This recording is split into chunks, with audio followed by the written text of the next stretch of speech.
Hi, everyone. Welcome to the Astrological Advice Series, co-hosted by myself, Jaymie from J-me Scorpio AF, with Raisa, the creator of the Astrology Club of Maastricht. Every month, we're hosting these free classes where we talk about the zodiac sign that the sun is in. And so in this class, we're going to be talking about all things Taurus. And so just a little bit of like the idea of how it's going to be broken down. I'm going to be sharing my perspective as a woman of color, because as much as I love astrology, I think a lot of it is really whitewashed. And there's a lot of themes going on in the toxic patriarchal world that we live in, the financial gender gap, just so many different themes and layers where in a lot of ways money is like it's perceived and communicated in a way both subliminally and with the narratives that make it a little more like inaccessible for people. And while we can't resolve the collective challenges of this, there are ways to, on a personal level, on an individual level, shift certain perspectives. So I'll be talking about those things. I'm going to be talking about the ancient meaning of Taurus, because I find it to be a stabilizing force. And then I'll be talking about the modern aspect of Taurus, which is what a lot of us are familiar with, which is related to money. But there's a lot of themes underneath that that's really important. So there's so many different things that are intertwined. So I'm going to be talking about the emotional, psychological, and physical ways to connect with astrology in a way that shifts your mindset, regulates your nervous system, things about like how your body is responding to things and how that can connect with our relationship with money, with receiving. There's spiritual qualities associated with this. It's also very much tied in with the attachment theory, as well as our bodily fluids. It's all very weird, but I promise it'll make sense. At the end, it's a lot of really unique insights because my chart does show that this is kind of what I do. And then at the end, I'm going to be talking about what it means to have Taurus in each of the houses, because that's going to manifest differently. And during this call, as you guys jump on, if you have any questions related to money in your chart, please leave them in the comments and I'll answer them at the end. Be sure to include your rising sign. If you don't know what your rising sign is, Raisa may be able to help you, but if you already have the birth time, I really do encourage you during this call to be self-sufficient and you can either go on astro.com and go to the extended chart readings. There's a lot of free apps as well, Time Passage, Pattern, a lot of different ones where it'll tell you your rising sign. As long as I have your rising sign, I'll be able to assist you. So that's pretty much the layout of it. Hi, Raisa. Do you have any questions or anything to add? I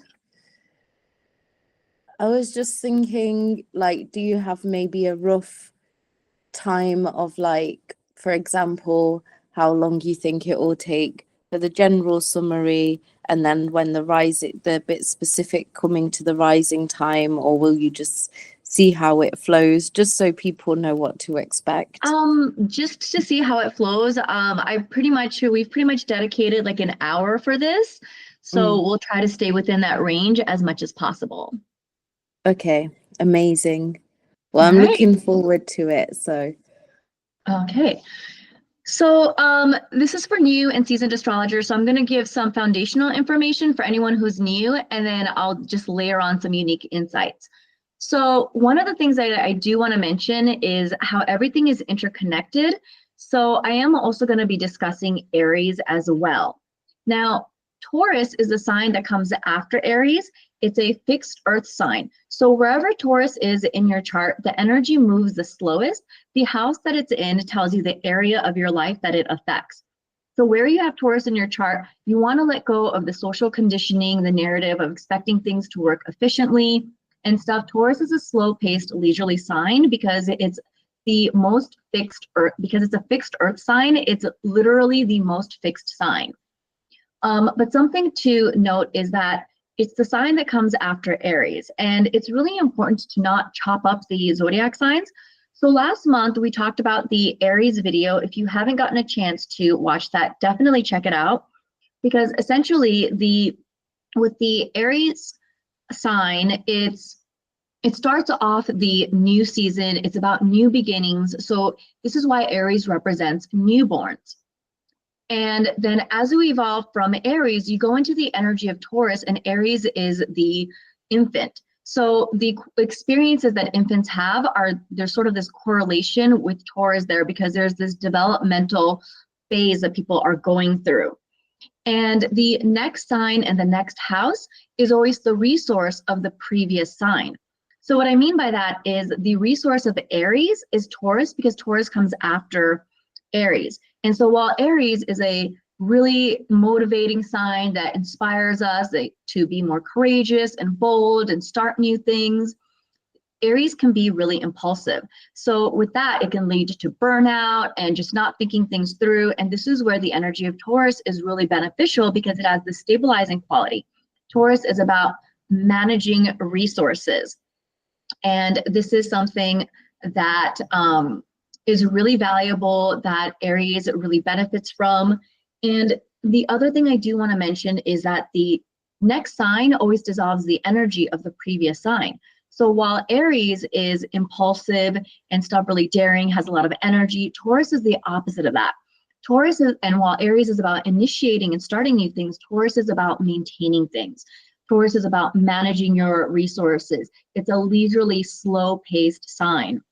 And so it's really important to work and honor that energy. Now, Tauruses are represented by bulls. And whenever there's a zodiac sign that's represented by an archetype, it's really beneficial to pay attention to that archetype, because it's really those characteristics of that archetype are going to show up in a Taurus. So oftentimes Tauruses are known to be really patient and stuff, because they're ruled by Venus, a benefic planet. And Tauruses can be very kind, very sweet and stuff. But because of this, a lot of people, they don't realize how violent and aggressive Tauruses can get and just flip a switch. Tauruses are represented by bulls. So this is something to be aware of. And bulls in particular, they get very uncomfortable in unfamiliar environments.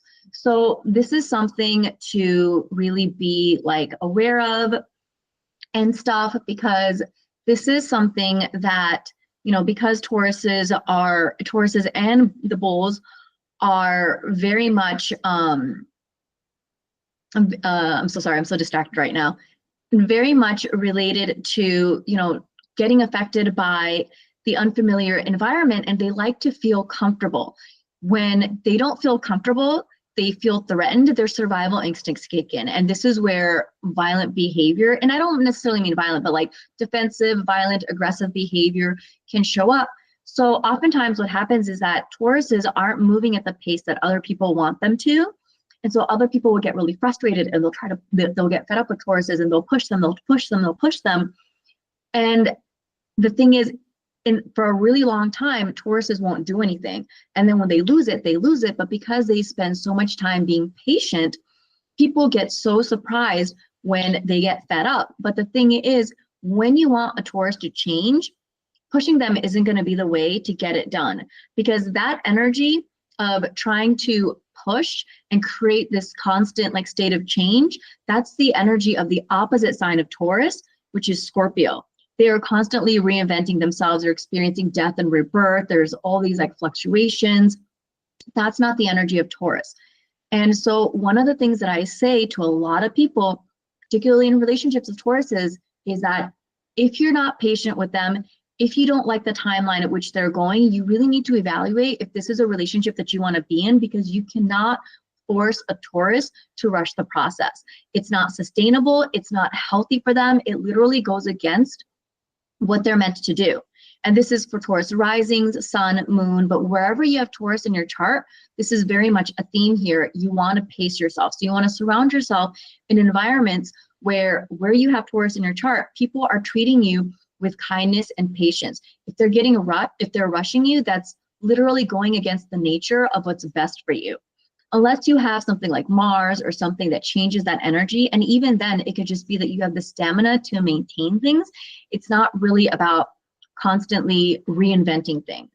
Now, there are also, I mean, just overall, it's really important to be respectful of the process of Tauruses and stuff.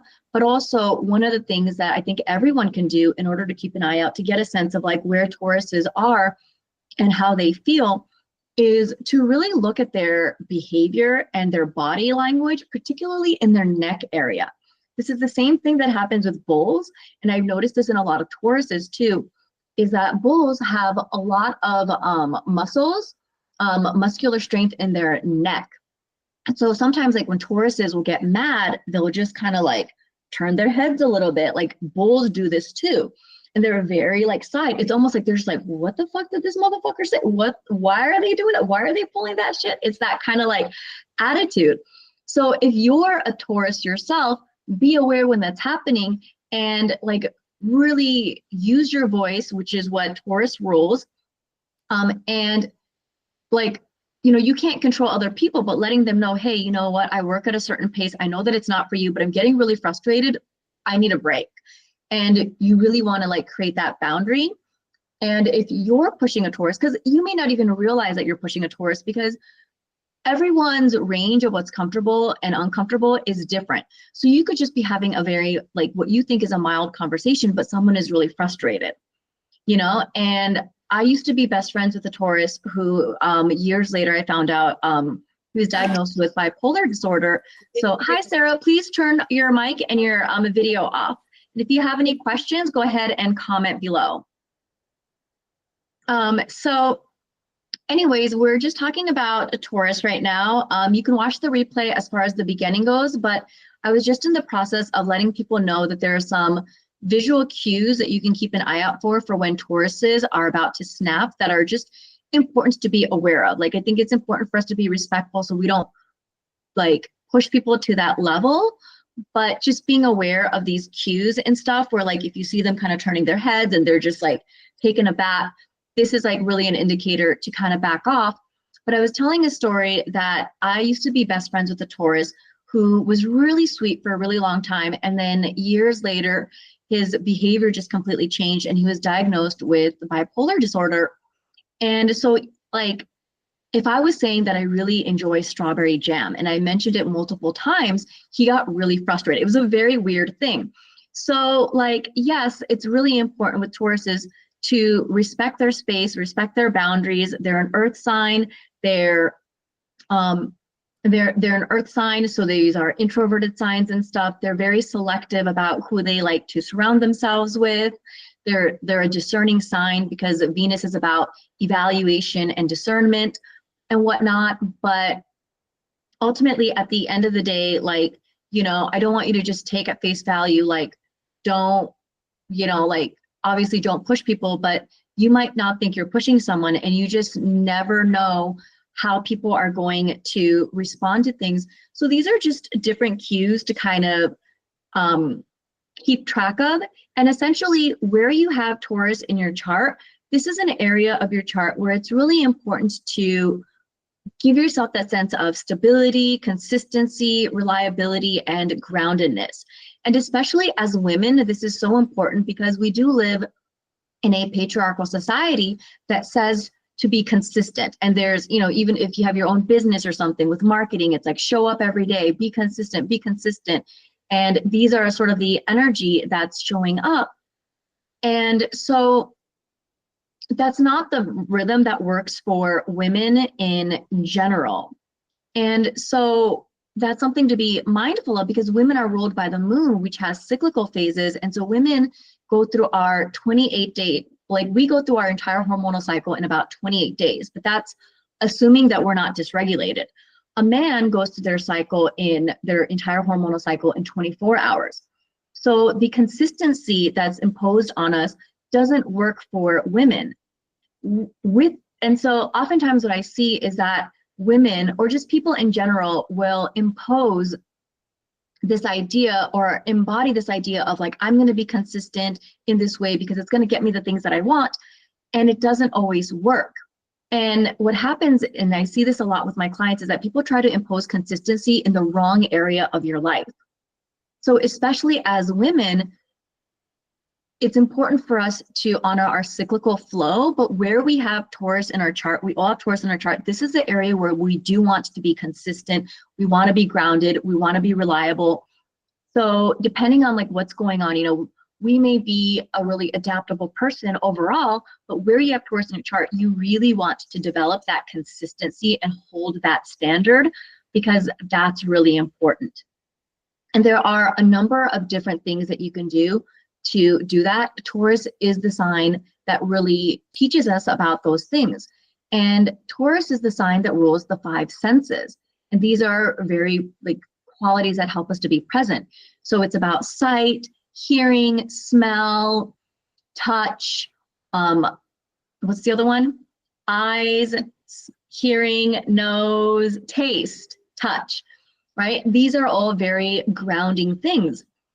And so particularly overall, if you're struggling with being, with experiencing stability and stuff, trying to find ways to engage with these things. You don't have to start with everything. Start with something small that works well for you and just kind of build up on it. And I say this because I think one of the most unknowingly harmful and damaging things that I think people say is get grounded without any kind of discernment. I think that that can be potentially extremely dangerous, because if someone is in a state of trauma and they ground into that energy, that can be very re-traumatizing. The reason why oftentimes people are ungrounded is that life has taught them, their traumas have taught them that it's not safe to ground. And so trying to ground triggers all of these fears. And so it is important to be discerning. It doesn't mean that you should avoid being grounded, but you need to learn to get to a place where you can do it in a way that's sustainable. So this is really about like, food is one of the most effective ways to ground when it comes to Taurus energy. And this is because Taurus is evolved from the energy of Aries, which is a newborn, and Taurus is now in the phase of being an infant. So now they're in their oral fixation phases. And that's why if you notice, like infants, they put a lot of things in their mouths, whether it's eating or, you know, like they have like a pen or they want to understand like, you know, what they have or whatever, they always put it in the mouth. It's their way of connecting and understanding the world. This is where they start to see things as more separate. So really using food to ground you is really important, because Taurus does rule food. And the reason why it rules food is because Taurus is the sign that comes after Aries. And so it's the sign that supports you and your physical body. And so ultimately, this is to, and actually I'm going to take a moment to explain that briefly. Some of you might not get it, but I want to give a little context. In the previous video, I do talk about this more specifically with the zodiac wheel, but there's a natural zodiac wheel, and your rising sign is a zodiac sign that's in your first house that's determined by the exact time that you were born. But so what you have, the sign that you have here will depend on when you were born, but the traditional wheel specifically states that Aries is in the first house and Taurus is in the second house. And so for this reason, Taurus rules things that support you and your physical body, which is what the first house in Aries is about, or whatever sign you have in your first house. So in ancient astrology, the first house is about your resources, right? And so this is about your weight, your self-esteem, your core values, your family. You know, even if you have a bad relationship with your family, they brought you into this world. You are a physical being because you came into this world. So Taurus represents things that support you and your physical body, including food. And in modern astrology, the emphasis is on money because money is a resource, but it goes so much deeper than that. And oftentimes, the reason why people struggle with making money is that they just jump straight into the money portion. But if you don't feel safe with stability, if you don't feel safe with groundedness, money is ruled by the sign that rules consistency, groundedness, and reliability. You have to learn to feel safe in your physical body in order to sustainably make a consistent amount of money that is actually of value to you. So these are things to consider. And so using food in order to ground yourself one of the things that you can do is there's certain foods that are more grounding than others. Everyone's diet is different. So I want to just give like a variety of different things. Beef, if you're a meat eater, is very grounding. If you're a vegetarian or you're a vegan or you don't eat red meat, vegetables like that grow underground, that are root vegetables, are really helpful. These are beets, potatoes, sweet potatoes, things of that nature. These are going to be things that help to ground and stabilize you. So trying to have a little bit of these, a few times a week, can be really helpful. Let's see what else. Listening to music that feels good for you. I personally really love solfeggio frequency, you guys, but any music that's enjoyable for you. Studies have done that people who remember music have a better job remembering linear things in their lives. So, and studies have also found that like the music that we listen to in our teenagers trigger us and activate us emotionally more than anything else. So listening to some of like your favorite movies from back in the day, foods that taste good, smelling scents and stuff. One of the things, and this is so interesting, I used to get essential oils, and when I first got essential oils, I didn't open it for an entire year. And I realized it's because I didn't feel safe. But eventually I did start opening it up. And one of the things that I did, because when you're trying to get grounded and you're not a grounded person, you can get really bored with that energy. I used a different essential oil for each day of the week, and each day of the week is ruled by a specific planet. So I designated oils for that. So Sundays, you can use citrus because it's ruled by the sun, it's solar energy. Monday is ruled by the moon, and I don't actually remember what, I think more like an oceany, watery kind of a smell, a soft floral kind of a thing. Tuesday is ruled by Mars. I really liked cinnamon. Wednesday is ruled by Mercury. So scents that are mentally stimulating, like rosemary, peppermint and stuff, is really great. Thursday is ruled by Jupiter, and I actually don't remember what essential oil I used. Friday is ruled by Venus, and so I used essential oils that were floral in nature because Venus rules flowers, and Saturn is a grounding planet. So on Saturdays, which is when Saturn rules Saturday, I used essential oils that were roots, like copaiba, or something of that scent, like a bark of some sort. So these are different things that you can do. You can also, when it comes to grounding and stuff, finding ways that are visual can be really beneficial for you. And especially one of the things that we do and normalize that's really ungrounding for us is we doom scroll on social media.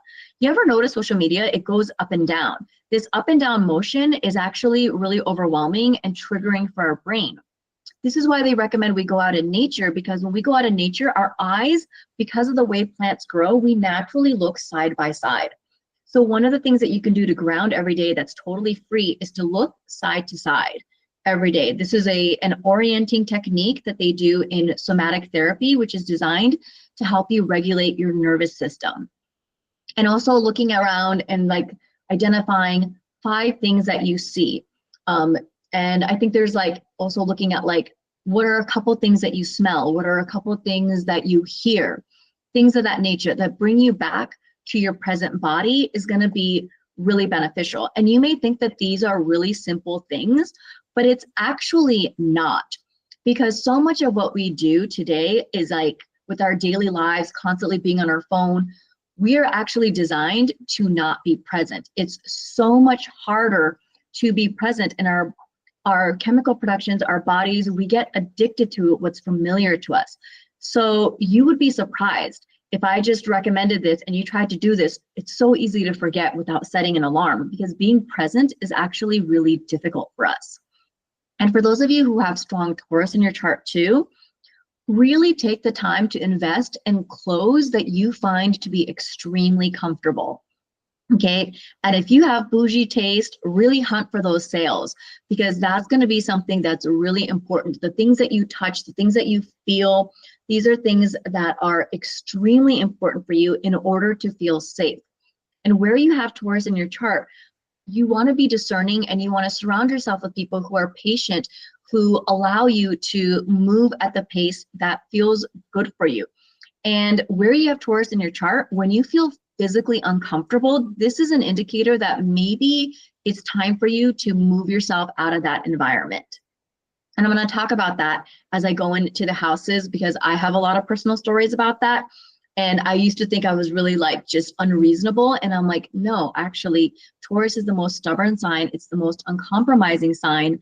So it's really important to work on these things. And there's other things I do want to mention about Taurus. Oh yeah, so there's one important thing, you guys, that I want to mention to you. And if you take away anything from this, like this free class, this is the thing that I want you to do. And you guys, this is going to be a game changer, where when you implement this, when you become aware of this and you like shift it into your life, it literally has the capacity to change your relationship with money. You start to make the money that you want, and you get to have the relationship that you want. And it's the most underrated thing. And you guys, out of all of my clients and my students that I've given this assignment to, only one of them completed this assignment, and she's a millionaire. So this is one of the most powerful things that most people don't do. That's really the most important thing. So that's something that I really am super excited to talk about. I just saw that on my notes, so I wanted to mention it, but I'm going to talk about that afterwards. I want to also talk about the physical aspect of Taurus, because Taurus is an earth sign. It is physical in nature. When it comes, other ways that you can gauge with being grounded is you can look at your relationship. This is going to be a little gross. I hope you guys aren't squeamish. If you are, I'm going to tell you I'm probably not the person for you, but there's a lot of value in this, okay?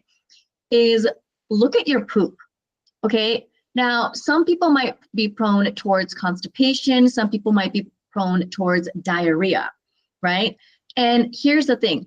People who, because Taurus is about the things that you hang on to, including your weight, your food. It's about managing your resources, right? So the food that you eat and what you expel, how you expel, tells you how your body has taken in the nourishment that you took in. And so, for example, if you're more prone towards constipation, like there is a correlation. These are people who have a hard time letting go. There could be more emotional resentment and anger. There could be more physical clutter in a person's space. Of course, these are generalizations, but there are these really interesting patterns. And these are also people who are better at receiving and stuff. So they can also like get more money and stuff. It doesn't mean that they necessarily hang on to it, but like they're able to bring it in a little bit more. But there can be sort of like this stubbornness and sluggishness, whereas someone who has diarrhea is someone who has a hard time receiving. Like you're taking in the nutrients, your body isn't really able to assimilate with it, and it goes right through your system very quickly. So these are people who tend to have a hard time receiving, holding on to things. They're really good at letting things go. Like it doesn't mean that they forget things, you know, but they can forgive and be like, you know what, I understand, like this was a thing that you were going through. I'm not going to hold it against you, right? So I'm very much diarrhea, but diarrhea also shows like you have a hard time digesting something, digesting life and stuff. So I know that like there have been times when I was given new opportunities that I wasn't ready for and stuff, I would diarrhea too, because I was having a hard time assimilating with it. So this is one of those things. And people with diarrhea may also have a hard time like having material things, you know, like I was a minimalist and I thought that's what I was. And I thought, oh, and then I realized, oh, I just actually have a hard time receiving. And so that's how it's showing up as. So, you know, there are things where you can kind of like work with this energy to see where you're at. This is definitely, even though it's a generalization, there is a correlation. I've worked with doctors, naturopaths. I do a collab with a medical astrology doctor. We have a collab called Astromedic Insights that you're welcome to check out. And I've talked to hydrocolon therapists, medical researchers. I've been a medical researcher myself. So this is very much sort of this pattern. And so you can also take a look at like the foods that I recommended that you eat in order to ground yourself, and then see how your bowel movements are, and then look at the areas of your life. Like, did you get frustrated? Did you let things go? What was that relationship? What was that dynamic? Are you, when you're experiencing these things, do you have stability in your life? These are things that you can take a look at in your chart that can be, and not just looking at your chart, but just observing your life, because you want to get to a place where basically you eat food, you are eating, you feel grounded, you feel present, you feel good in your physical body, things sound beautiful, you see things are lovely, all of these different things, and you feel physically safe. And as a result, you experience stability and the money is showing up essentially, right? And so when some of these things are off, you can look at the things that I mentioned to be like, where is there some instability? And out of the recommendations that I gave of solutions, what feels easiest for you to do? This is not something where you want to overdo it. Taurus is not an overdoing sign. So that's something to really be aware of. Now, I want to talk about the one most important thing that everyone should do, okay? And when you do this thing, this is literally the thing that helps you get the money that you want. And oh wait, I'm sorry, before I get into that, another thing I forgot to mention psychologically with that like weird poop analogy is I also noticed this pattern that in the attachment style, which is this psychological theory of how we respond when we're uncomfortable, when we're getting triggered and stuff. There's the healthy attachment style, and then there's, I'm being very general here, but there's the anxious and the avoidant attachment style. So the anxious attachment style is a little bit more clingy, has a hard time letting go. So these are also people who tend to exhibit more constipation. Again, these are generalizations, but there's something to be said about these things. And then the people who are the avoidant, so the anxious attachment styles, these are the people when they're upset, they're spiraling, everybody is aware of it. It's that sort of energy. Whereas the avoidant attachment style, these are people who could be completely struggling and they're high functioning. Nobody knows that they're having a hard time. They tend to disassociate. They're not as present. And so that's also associated with the diarrhea as well. So, I've mentioned the emotional ways that you can be present, connecting with your five senses, but I also want to mention the psychological aspect of it, because if you're trying the nutritional approach, you're eating the grounding foods, you're looking at your stool and it's not still quite working out, you might want to look at like, how are you interacting in your relationships? Are you being more anxious or are you being more avoidant? Are there ways that you can balance this energy? Because you'd be amazed how sometimes doing stuff like this can literally help your bowel movements, particularly if you are water dominant. The energetic psychosomatic methods may actually be more beneficial for you than taking a nutritional approach. They're still important, but they're not necessarily going to be as effective. I have been trained as a medical astrologer, and like I said, I do a collab with a medical astrology doctor, so this is where I'm just getting some of these very general insights for you. So I do want to mention that, but before I get into the one thing, and this one thing that I really want you guys to do is ridiculous. It's so easy, it's benign, and it's really crazy. How benign it is, but it's also like overcomplicated, but there's a way to make it more engaging. But before I get into that, Raisa, did you have any questions? I'm sorry, it looks like you're taking notes. Did you want to add to anything? Did you, when you said something about music, I just wanted to ask, was it a specific type that you found grounding? Because I didn't catch the name of it. Oh, so I really like solfeggio frequencies. They have specific vibrational frequencies, and we all have different vibrational waves. So whatever we want to feel, when we listen to that vibrational frequency, it helps our brains to assimilate to that state. So there's a number of different ones that I really like. Once I post this replay on my YouTube channel, I can go and list off some of my favorites for you guys. And I'm so glad you brought that up. That was one of the other things that I was doing as a way to be grounded, is that like when I wake up in the morning, I listen to a solfeggio frequency that is associated to a specific chakra. So on Sundays, I'll listen to the solfeggio frequency for the solar plexus. On Monday, it was the sacral chakra. On Tuesday, it's the root chakra. Wednesday, it's the throat chakra. Thursday, it's the third eye chakra. Friday is the heart chakra. And Saturday is the crown chakra. Now, depending on the system that you use, different days of the week are designated to different chakras. So if you're listening to this and you're like, oh, I thought it was a different day, there's multiple ones. This is just the method that resonates with me. So this is the one that I go off of. But yeah, there's a lot of just really beautiful solfeggio frequencies that I really recommend. I also really like lo-fi music as well. And there's also another one,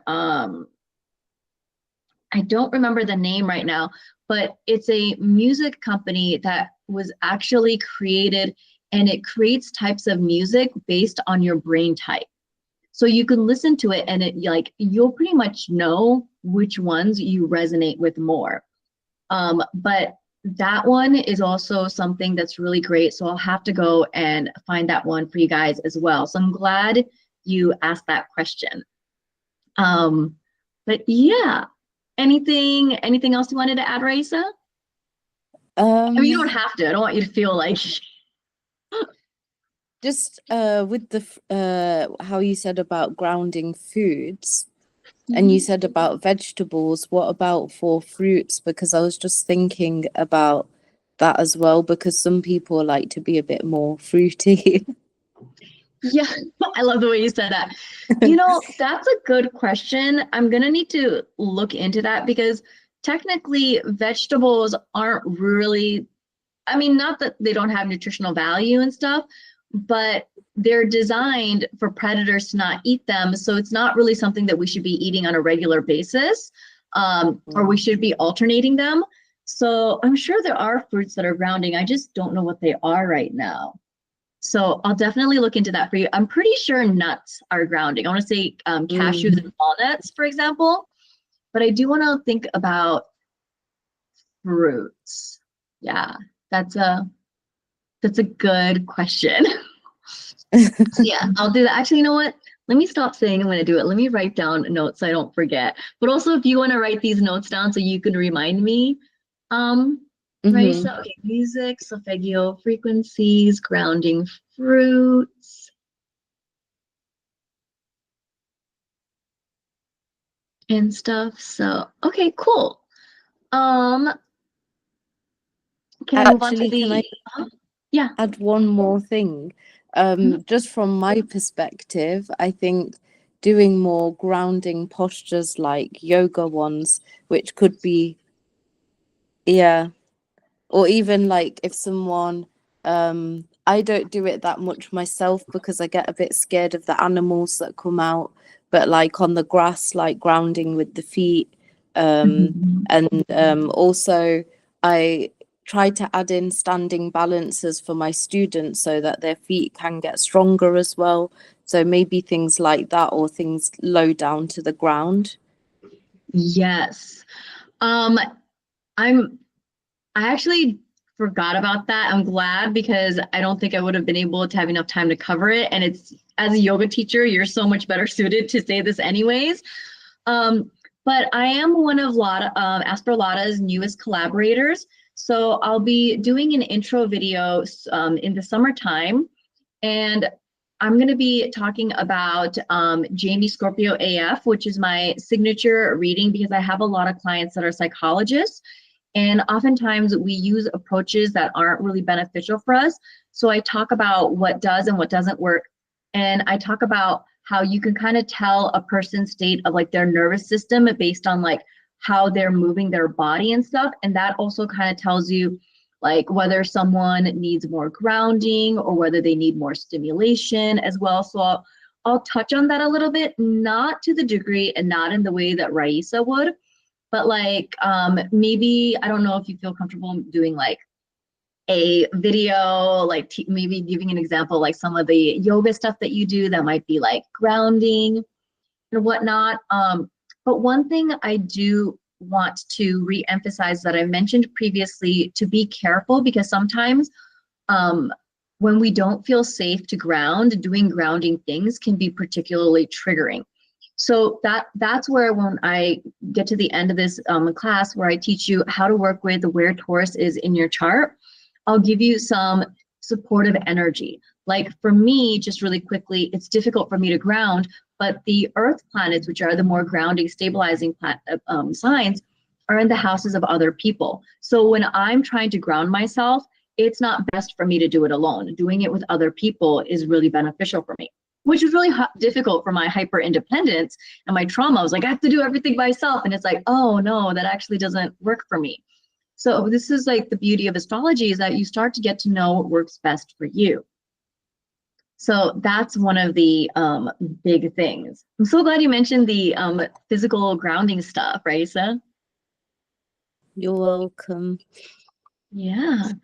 Okay, so like I feel like I've kind of hyped up this one most important thing, and then you guys are gonna be like, oh, that's it. But that's kind of the point. It's really, really easy. It's just like with your health, where the when you get to the root of the problem, it's literally very efficient and it's not that demanding. So Tauruses rule core values, okay? And Taurus also rules money. It's the most fixed, grounded earth sign, so it's the most uncompromising, okay? Your core values are so important. And you guys, in the beginning, I used to hate core values. It's just the way people presented it and talked about it was so basic, bitch. It was so beige. It was so bland. I was so bored. They have these long-winded books using really like boring like scripting, and I just didn't understand. Like I just got more and more confused. I started overthinking and I didn't know how to identify what the fuck my core values were, and I just got really overwhelmed and disinterested. But here's the thing. Your core values are so important, because your core values, when you know what they are, when you identify them, and you make sure that your core values are met when you're engaging in relationships, so when you're trying to make money, this is how you make the money and get the relationships that you want. When you compromise these things, when you aren't aware of what your core values are, this is when you don't get the things that you want, when shit falls apart, like things, challenges crop up. So the most effective and fastest way to identify what the fuck your core values are is to think about the shit that viscerally pisses you off. The things that make you angry, it's a reminder, it's an indicator that your core value isn't being met. So as an example, my 6 core values are intelligence, accountability, honesty, authenticity, freedom, and independence. When I don't have these things, I don't do well. And honestly, my worst trait is that I can be extremely condescending. And that's a really problematic behavior, right? Like just because someone isn't intelligent doesn't mean that they deserve for me to be disrespectful to them. Everyone deserves to be treated kindly. So over the years, I've learned to internalize this rage, because it's not fair to take it out on others, but it's still in me, because intelligence is one of my core values. There are some really kind-hearted people in the world, you know, and I would love to be able to just go hang out with them and just go get something to eat and just have like just a fun chit chat. But if they're not intelligent, if they can't have deep and profound conversations, go down rabbit holes with me, it's not the friendship for me. It's not the core value for me. It's not the energy for me to engage in. And I have indicators in my chart, not all of you will have this, where when I don't honor my core values in my friendships, shit just hits the fan, like really hard. So it's actually, I find it to be fortunate. Some people would dislike it, but it means that I don't linger in spaces, people, and connections that don't benefit me, because I just get karmically, I get my ass kicked from it. And that's because Taurus is ruled by Venus, and my Venus is in a Saturn-ruled sign. Saturn is punishing. Not everyone is going to have this, but I think it's actually worse and harder if you don't have this, because then you can just continue to deal with the bullshit. So I want you to think about what core values that you have. Okay, what makes you angry? Why are you angry? What needs aren't being met? And then make sure that in an environment where you're trying to make money, those core values are being met. You make sure that you're when you're trying to, in a relationship that you're trying to connect with, that your core values are being met. This is really easy for me when it comes to like accountability and stuff, you know, with people. I'm just real fast and I'm just kind of like, oh, what do you do when you get really triggered? What's the first, you know, what's the last time that you got triggered with accountability? How did you handle that? And when I ask direct questions like that, understandably, it puts a lot of people off. But that's a really efficient way for me to sift people out. So it's super easy. It's the most effective. Literally no one except one person out of all of my clients and students did this assignment. And the only person who did it is a fucking millionaire. So don't undervalue this, okay? I want you to sit down and like, and I've had people be like, oh, well, I'll do it later. I'll do that. It's like, how, like, just literally think about when's the last time I got mad? Just think about that and be like, why were you mad? And it's not that hard. And so I find that how much resistance that people have to this kind of tells you the readiness that people have to having the kind of money that they want, having the kind of relationships they want, because this is a major game changer. And literally, if you take one thing from this like class, that's the most important thing, you guys. So that's something that I really do want to mention, because otherwise, all of your efforts in trying to make money, they're not going to be sustainable, because the sign that rules money also rules your core values and things that support you. If you're not in a space that meets your core values, you can have money, but you're not going to be able to manage it. You're not going to be able to maintain it, which is the energy of Taurus. Taurus is about money because it also is where the wealth stars are at. But essentially, it's really important to get clear about what these things are and stabilize yourself in these environments. So everything that I've mentioned so far has been about how you can get grounded, how you can get consistent, how you can be more stable and reliable, because that's the foundation that you need in order to make money. If you try to make money without stabilizing your emotions, your psychological state, your physical state, then it's not really going to work. And that's why oftentimes a lot of the money stuff doesn't work, because you don't have the foundation. And when it comes to money, you need the foundation because it's ruled by the sign that is the most grounded. You require that foundation. And I cannot emphasize this enough.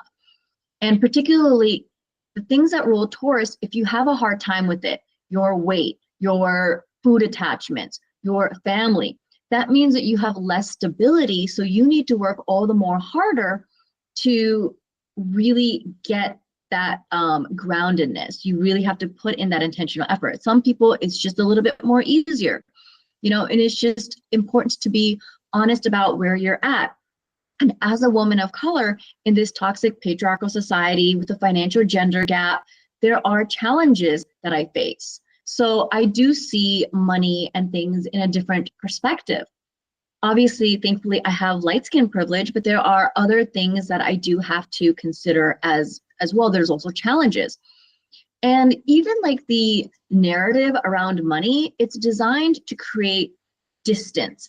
And there's sort of this ableist mindset that I want to get us out of, like that saying money doesn't grow on trees. Actually, paper, I mean, sure, the metals are like, there are coins that are made from metals that are different, and now there's digital currencies and stuff, but it's like money is made out of trees. What do you mean it's not growing on trees? It's like it's not growing on trees. It's made of paper though, you know, but this idea, it still doesn't make sense, because it's like whether, regardless of what the truth is, when people associate money with money doesn't grow on trees, you automatically now see a tree as this faraway thing and money, right? Or if you try to fight the bullshit, which I did growing up, and I'm like, what are you talking about? Paper is made from tree, right? It still didn't change the fact that imagine the idea that money grows on trees, or imagine that like money is made of tree and you're over here trying, you know, we're not trying to like make money by like going to the forest and cutting down the tree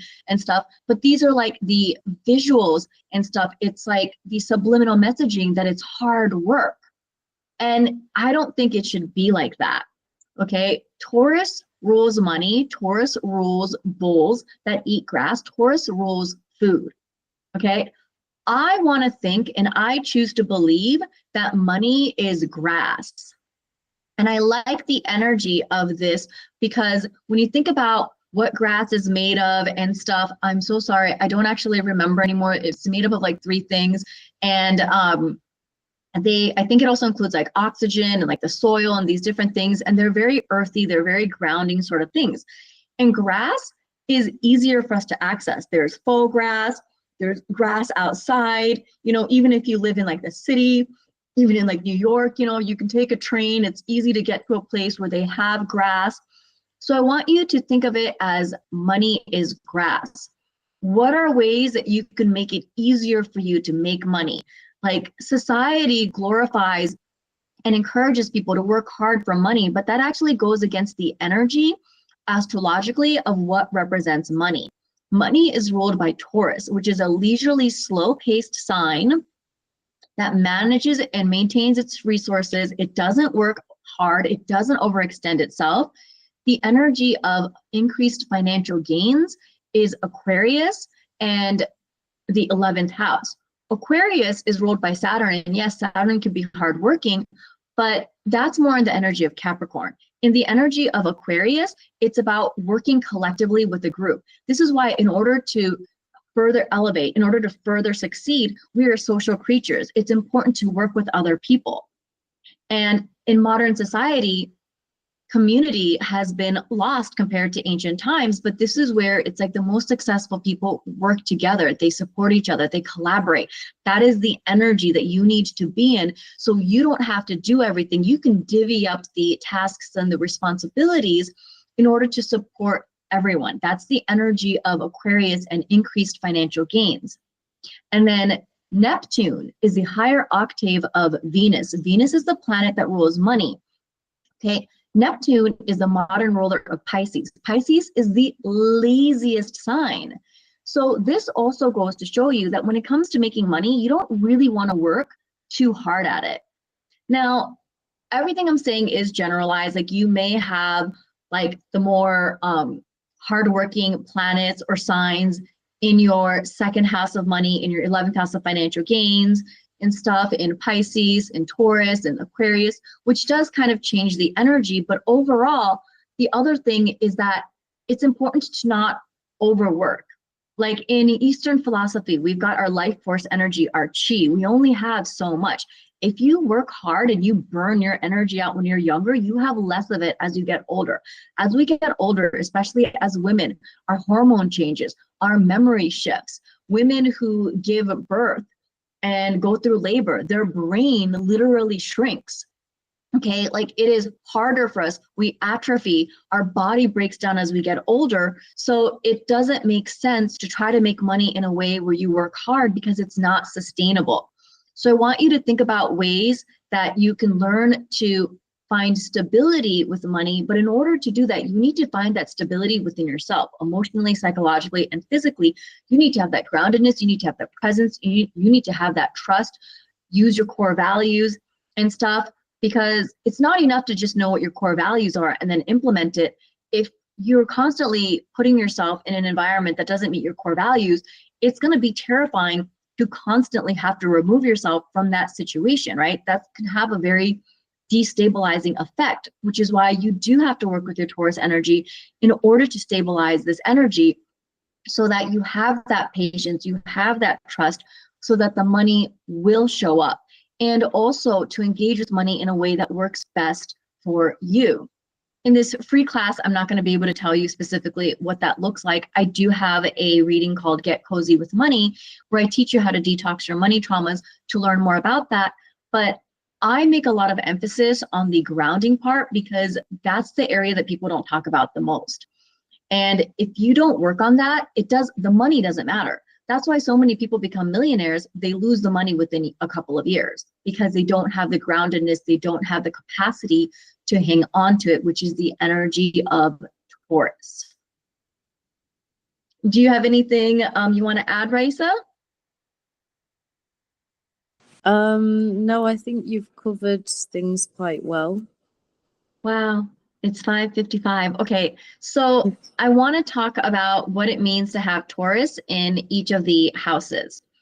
So if you have Taurus in your first house, okay, your first house is about the best way for you to navigate your life. It's about you and your physical body. So you want to be, this is also the house that's known as the cardinal. It's the initiating house because it's traditionally home to the sign that starts off a new season. So this is where the energy can be contradictory. Because Taurus maintains, it has a hard time starting new things. So it's really important, Taurus, to make sure that the things that you engage in are things that are beneficial for you, because otherwise you can be maintaining something that's not helpful for you. I've had a number of clients that are Taurus risings that are actually addicts. And it's because there were a lot of planets in Scorpio, which is one of the obsessive signs. And when that happens, you can look at other areas of your chart where there's more of an initiating energy going on. But this is to say that it can be a little bit harder for you to start things. So you want to look at other areas of your chart. You want to look at where Mars is in your chart. You want to look at having Aries in your 12th house, the initiating sign in the most passive house of dissolving can make it really difficult, but using spirituality can help you to make changes. But ultimately, as a Taurus rising, you want to get really good at making healthy decisions and developing healthy standards, whatever that looks like for you, because you're going to be maintaining that. Okay, you also want to be really good about evaluating the quality of the food that you eat, the attachments that you have, and taking care of your physical body and doing it in a way that's enjoyable for you, because otherwise it's not going to be sustainable. And just understand that it's going to take you a little bit longer to start things. And when your rising sign is ruled by Venus, you really want to learn to be discerning of quality. Something I've noticed is that people who tend to purchase clothes that are like cheaper and break down really easily, who don't have the healthiest relationship with food. This is also the same with Libra risings, because Libras are also ruled by Venus. They could have more challenges related to that sign. So whatever sign you have here, you want to connect with the qualities of that sign, and it's going to make it easier for you to move about in the world. And the actions that you take, the things that you initiate, what's going to most motivate you to get started, they're going to be things that are practical, things that are easy to maintain, things that meet your core values. Your core values are also going to be a major player on how you get started. So that's something that you definitely want to work on. When you have a Taurus in your second house, okay, this is about managing your resources and money in a responsible way. Okay, it's very similar to in a way with the first house, because there is a tie connection with your first house. This is really that, like, having Aries in your first house, unless you have Saturn here, you're going to be very impulsive and stuff. Taurus is going to be like where you're going to look at yourself and be like, okay, I'm being really impulsive. I need to make sure that I'm eating the food that can sustain me. I need to manage my resources. I'm being so impulsive. What is going to help me physically? Aries wants to start things.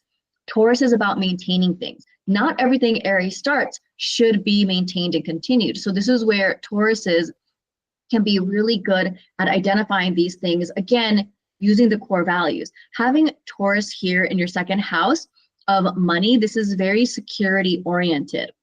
And so you want to make sure that you are managing your money in a responsible way. When you have the sign of Taurus in your second house, you are here to learn how to manage your money responsibly. You can also be in a profession that's Taurus in nature, whether you're studying history, whether you're gardening and stuff, you're in a banking business. These are all things, also this can be being in like the food industry, landscape. These are all things that can very much support you.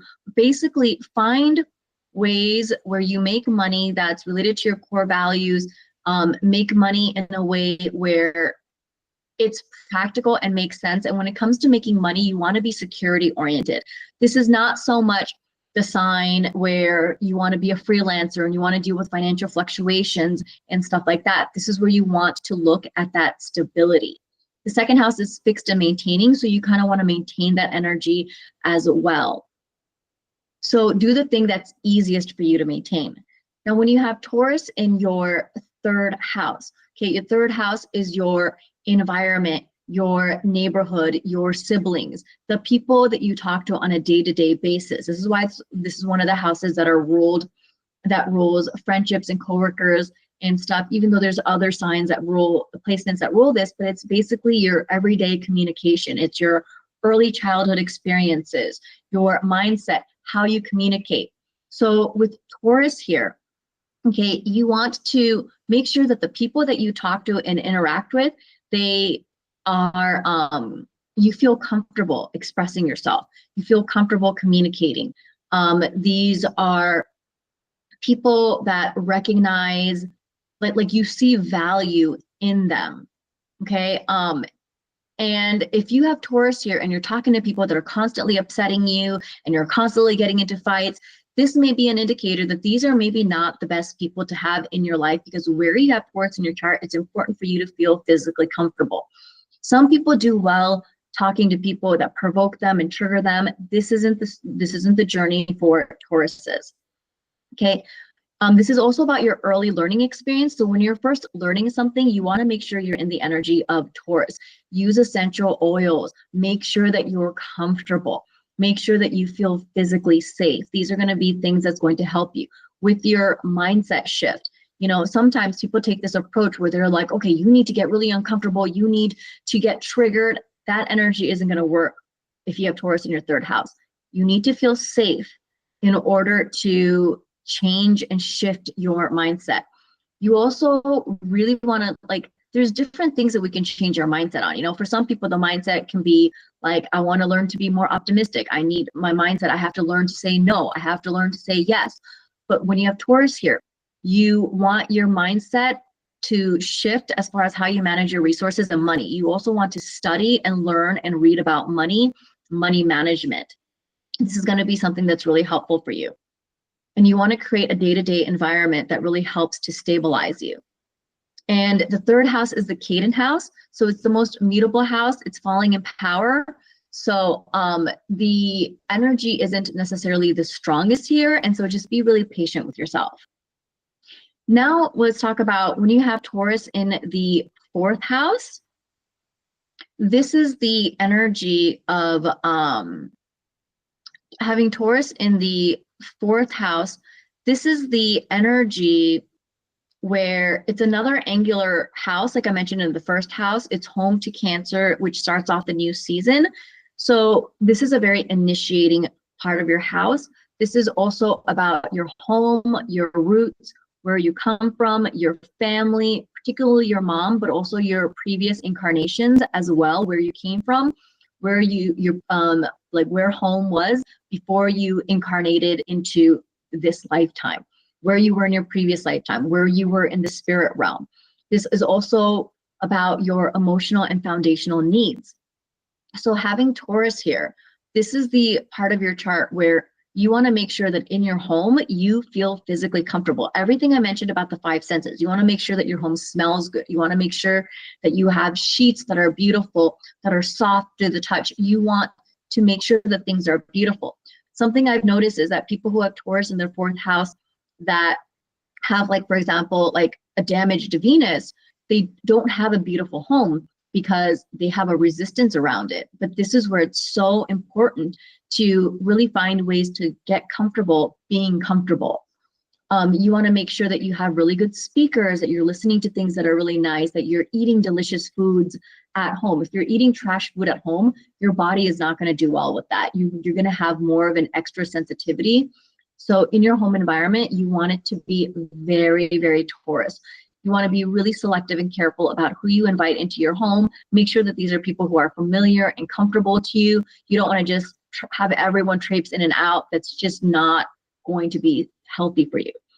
Surround yourself, when you have Taurus in your fourth house, the people in, if people, whoever you're spending time with, if they don't make you feel emotionally safe and grounded, this isn't the space for you, or these aren't the people for you. Because where Taurus is in the chart, and I'm very like rigid about this because Taurus is the most rigid sign, okay? Like these are people who need to feel comfortable and at home. So I know that it's hard sometimes to move, but you really need to find a place to live that's comfortable. You want to make sure that the people that you surround yourself with, the work environment that you're in, wherever you're at, they make you feel emotionally safe, because that is what you need to do in this incarnation. When you have Taurus in the 5th, and you know what, I'm so sorry, I just realized, you guys, I'm not sitting here talking about the rising sign. So if you have Taurus in your 1st house, you're Taurus rising. If you have Taurus in your 2nd house, you're an Aries rising. If you have Taurus in,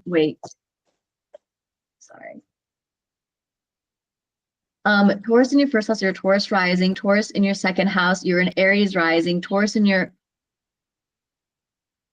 3rd house, you're a Pisces rising, right? Why am I so tired? Yeah, okay. And Aquarius is going to have Taurus in, no, wait, that's not true, because Pisces, Aquarius rising has Taurus in their, their 4th house. Yes, that's correct. I was thinking Gemini and the 5th house. I don't know why. It's completely separate.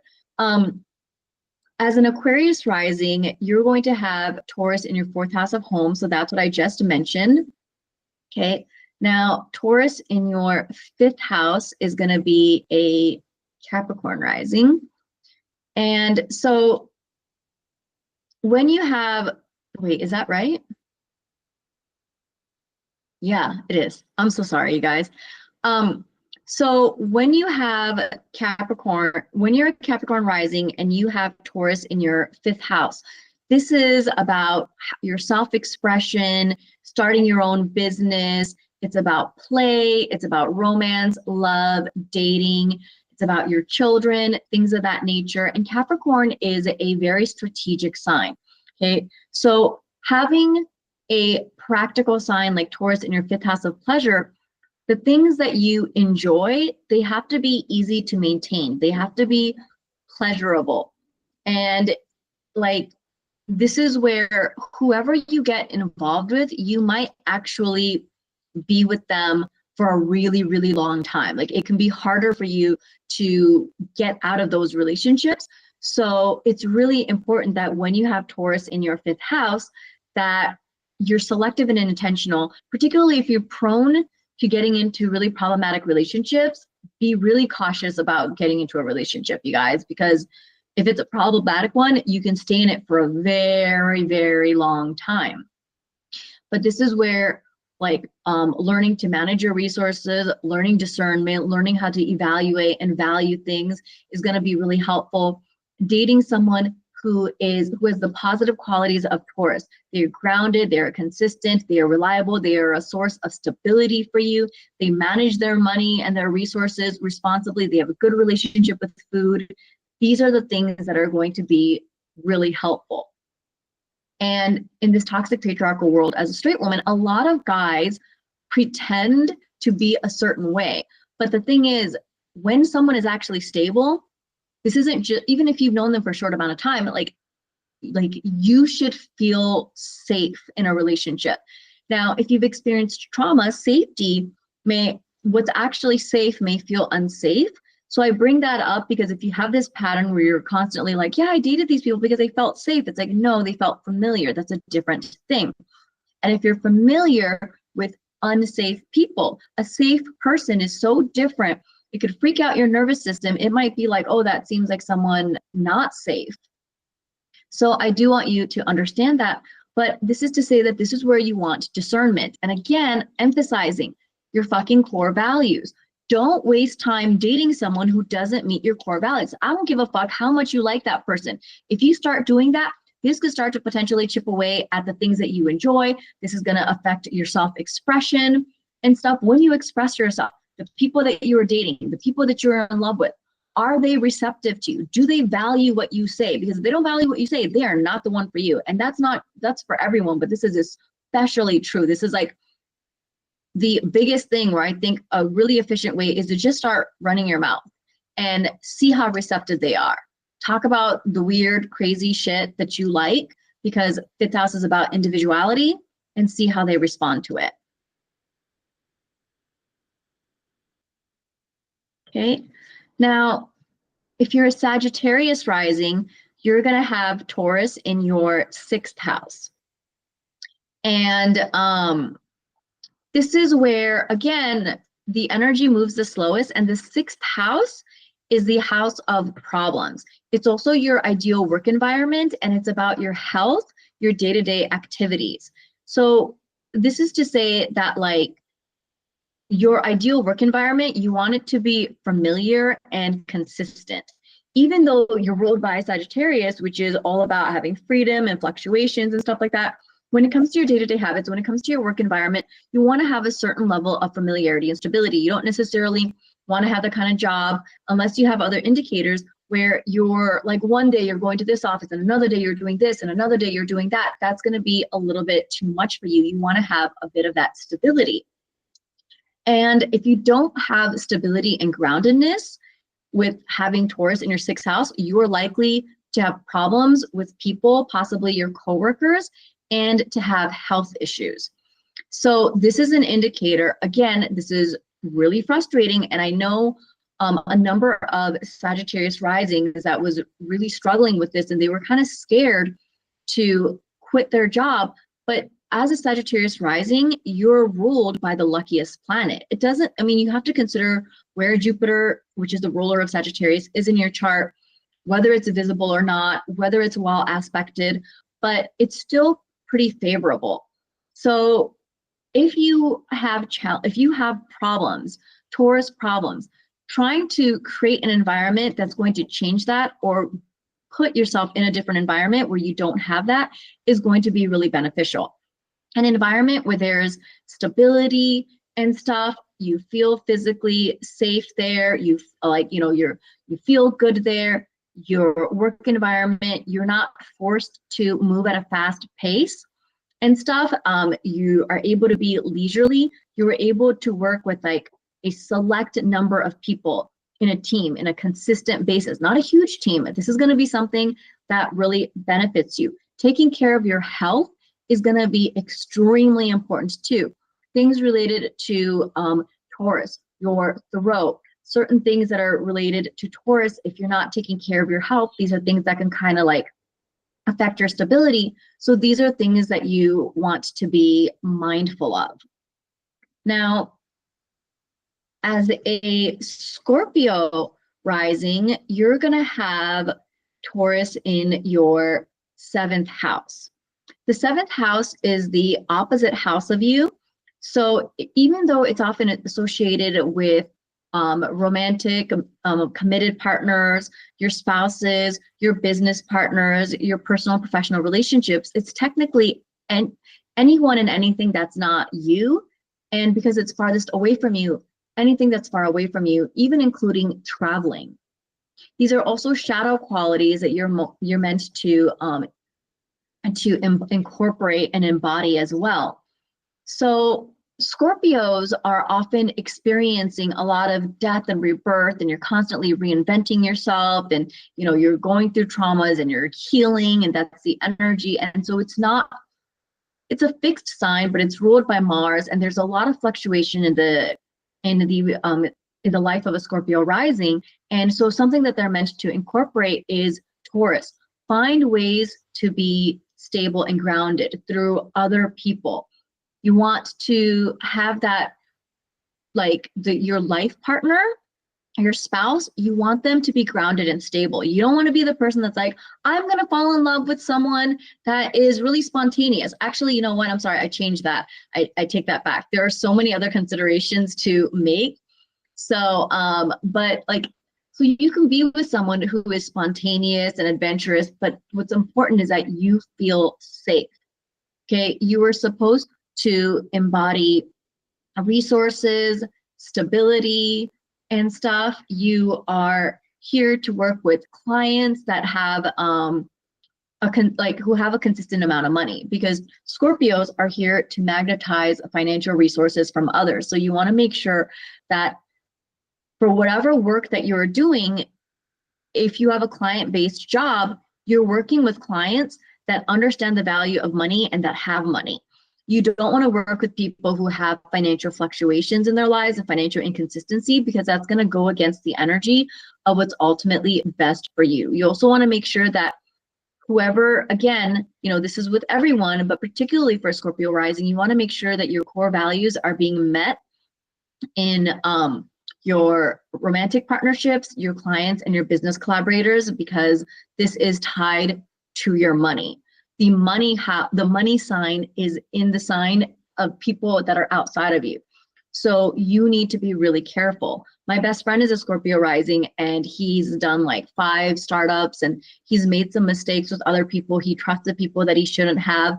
And as a Scorpio rising, the money is in the hands of other people. That's the energy and flow. So that's okay, but that means that you need to make sure that you are working with people that you can trust, essentially. That is so absolutely important. Now, in the case of Libra risings, which is Raisa, you're going to have Taurus in your 8th house. Now, again, I've mentioned that where Taurus is in your chart, the energy moves the slowest. And the 8th house is about traumas, trauma triggers, trauma loops, trauma healing. It's a lot of these like challenges and difficulties. And so Raisa actually put on Instagram a video I did on Libra rising where I talked about this more in depth. But basically in Vedic astrology, because in modern astrology, like I find that Libra is really portrayed in like kind of a one-dimensional, boring sort of a way. But there's a lot of depth because Libras represent scales. Libras are so much more than, oh, they're so like charming and they're refined and this and that. And it's like, yes, those things are real. And there's also more depth. Having Taurus, the slowest moving sign, in the 8th house of reversals and traumas can be extremely difficult for Libras. This means that it can take Libras longer to process their traumas. So it's important for you to be patient with yourself. When you have a stable sign like Taurus, the best way to process your trauma can be physical in nature, like the grounding exercises that you've mentioned. Being out in nature. It's also tapping EFT techniques. Like I don't know if you guys know what this is, but it's called emotional freedom technique. And it's basically where you tap on specific pressure points, which I'm doing now. And I'm just going to be tapping on these as I talk to you guys. So basically, when you're upset and you're frustrated, these are the tapping points that you can tap on. And what it's doing is that it's activating your nervous system and it's helping you to process your traumas. So you don't have to worry about like censoring yourself. Like if you're upset and you're just like, I'm so fucking annoyed and da da da da da da, like normally you might be like, oh, don't complain too much or blah, blah, blah, blah, blah. Or there might be this thing. When you're tapping, you're actually processing it in order to let it go. So it's okay. Oftentimes with EFT, the script doesn't work for me because it doesn't sound like me. And it's stuff like, even though I'm not making the amount of money that I want, even though I'm not processing my trauma as quickly as I'd like, I still deeply and truly love myself. Now, I think that these are scripts that work better for Libras because I'm a Libra moon and I feel like I've been really gypped because I don't get like the benefits of Libra. And so one of the things that I realized was I feel like affirmations and like the tapping scripts are for cooperative bitches. And I said that with like resentment in my mind because like, and it's not to like look down on Libras, but because I was frustrated that doing something as simple and free as this, it wasn't effective enough for me. I don't have enough earth in my chart. But if you have Taurus in your 8th house of trauma, doing something like that where there is consistency can be really helpful for you. So that's something that I very much recommend. Now, if you're a Virgo rising, you have Taurus in your 9th house of higher education, philosophy, spirituality, and stuff. This is one of your fortune houses. And this is to say that, because this is a very philosophical, spiritual house, but it's spiritual from like this philosophical perspective, your higher mind perspective of things. And so even though Virgos are very down to earth and they're frugal with their resources, philosophically, when they have Taurus in their 9th house, this is the belief that these are the people who tend to see money as God. And so they believe that the more money they have, the more they're having a spiritual experience. So like this is, and not everyone feels this way that have Virgo, but this is working with the energy the most valuable. So if you have a resistance around this belief, really working through that is going to be really helpful. Tying your money with spiritual, philosophical perspectives is going to be beneficial. Like I have a friend, not a Virgo rising, but I think it's a good example.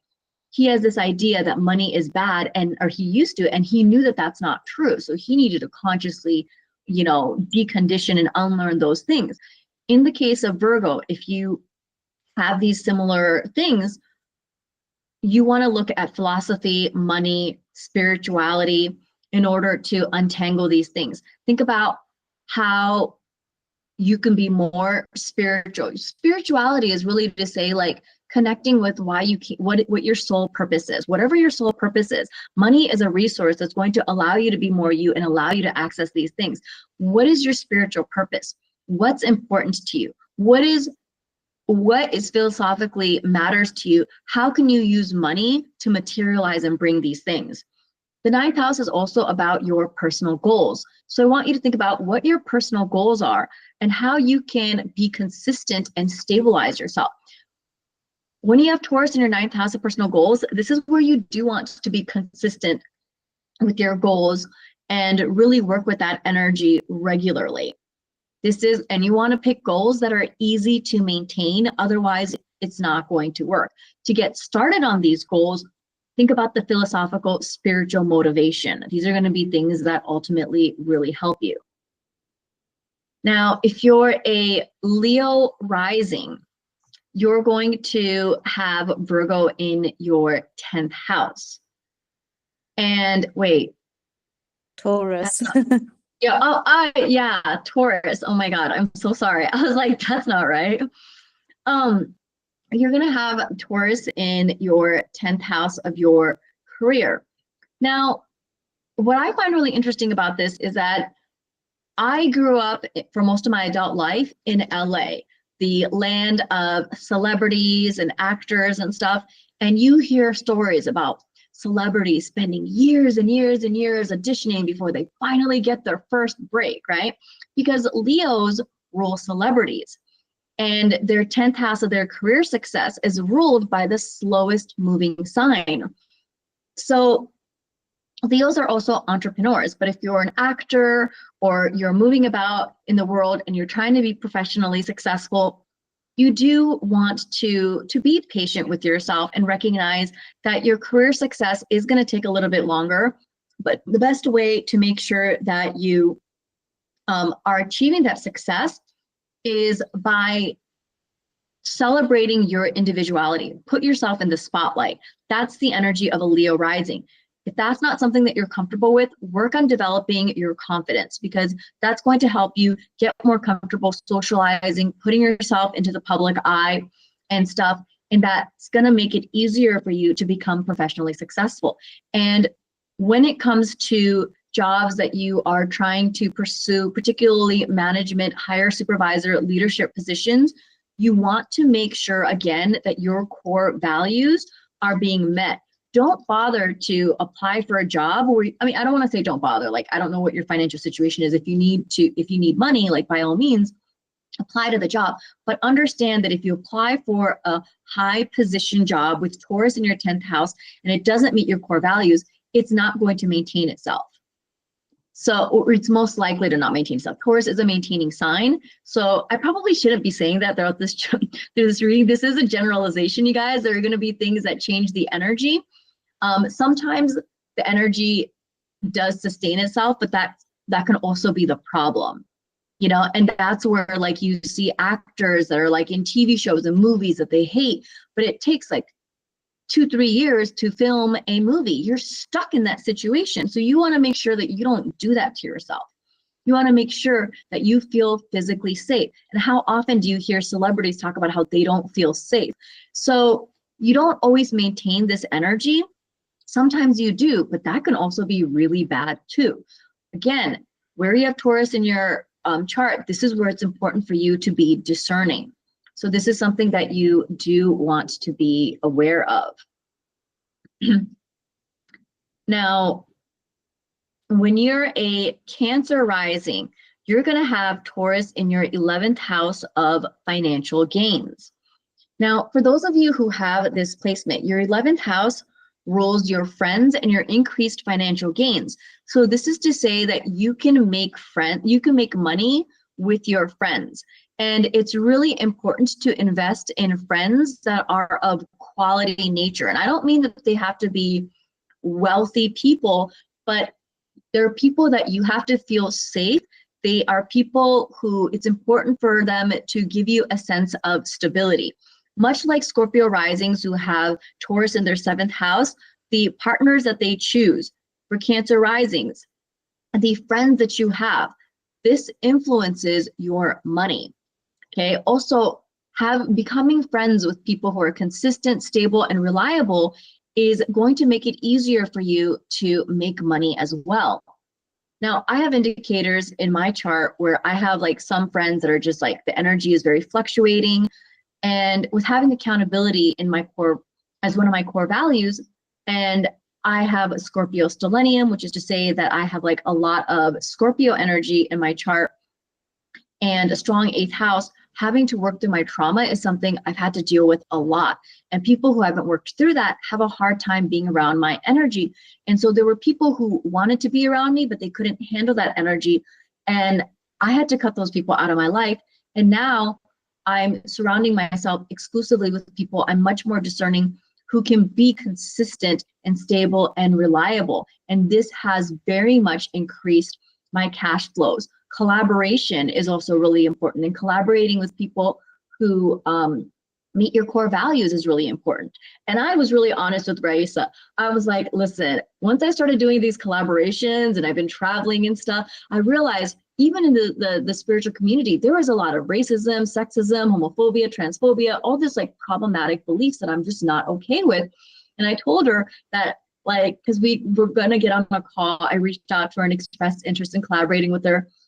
And I thought to myself, God, it's going to be really uncomfortable, but I'm just going to have to ask her, like, I'm going to straight up tell her, like, hey, so I don't really know you, so don't take offense, but like, are you, like an LGBTQT plus supporter? Are you racist? Are you sexist? Are you homophobic? Like, I was really planning to ask that question.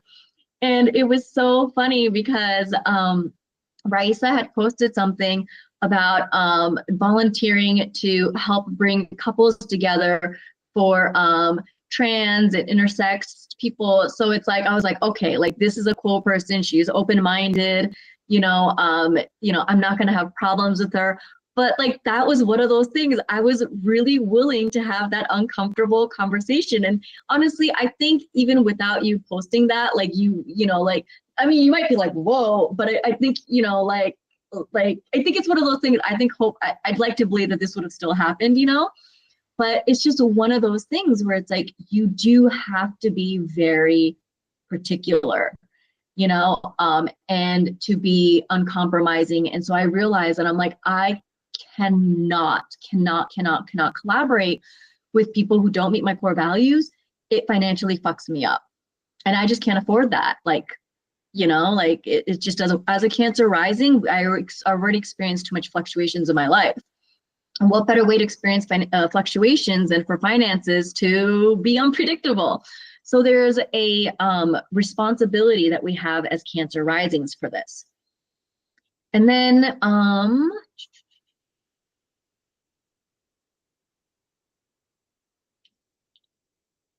Taurus in the 12th house is a Gemini rising. Okay, so having the grounded, consistent, stabilizing energy of Taurus in the 12th house of dissolution, spirituality, our subconscious and unconscious mind, in the house that's hiding, particularly for Gemini risings, because Geminis are the most mutable sign. They're an air sign, they're mutable and stuff. They are the next sign that we'll talk about next month. They rule toddlers. So there's very much like this very like ADHD energy. It's very ungrounded and stuff like that. Their sense of stability is a little bit hidden. And in order to get that stability, because it's really important, consistently connecting with the spirit realm, doing prayers. As you fall asleep, create the 12th house is also about sleep and meditation, having a consistent meditation routine, having a consistent sleep routine that is physically comfortable for your 5 senses. These are going to be things that really help you connecting with the spirit realm, praying and stuff. One of my best friends is a Gemini rising, and she's very much connected with her ancestors, and she prays to them regularly. And this is a way that she is able to maintain that consistency and that stability.